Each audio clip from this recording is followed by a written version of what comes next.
I reflected the entire week, especially my coaching from James after returning home.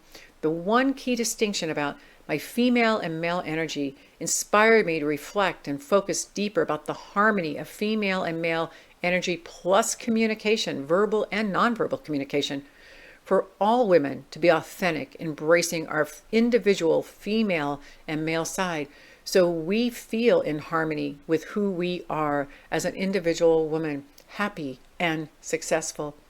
I also reflected my current roles as a district sales manager, president of a nonprofit, and a single woman raising 3 sons through the adolescent and teenage years. And I volunteered on a nonprofit marketing committee. Most of what I was doing with my time required male characteristic and leadership skills. My romantic relationship preference is predominantly feminine, but I was attracting men who were attracted to more of the male side of me. Plus, I also realized that way too much of my time and the roles in my life needed me to focus on the logical and not emotional strengths.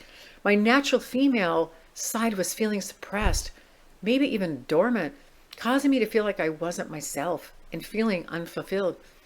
It was time for me to do things for myself that nurture my female qualities, make some much needed changes, and feed who I am so I'm feeling happier.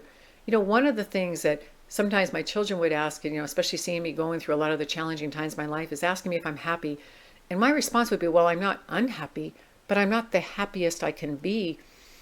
But it dawned on me during that time when I was working all those different roles and being more in my male characteristic sides, I wasn't aware of how less happy I was because I was just going through the motions. So it's really important to realize that we don't always realize what we're going through at that particular time.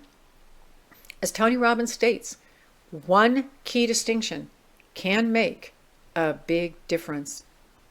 Leadership with yourself and others, especially as a woman, is a combination of when to lead with emotions and when not to. Emotion versus logic. When to include emotional empathy and compassion and when not to, in order to create an effective outcome, results, especially with business associates, your team, and customers and clients. There are different types of emotional guidelines with romantic relationships, family, and friends, but knowing when, how, and what type of emotions to express will most likely influence how others respond and many times react to you. And it's even better when it becomes a harmony. You can learn to pretty much flow with that communication naturally because it can become a pattern of behavior and a new habit.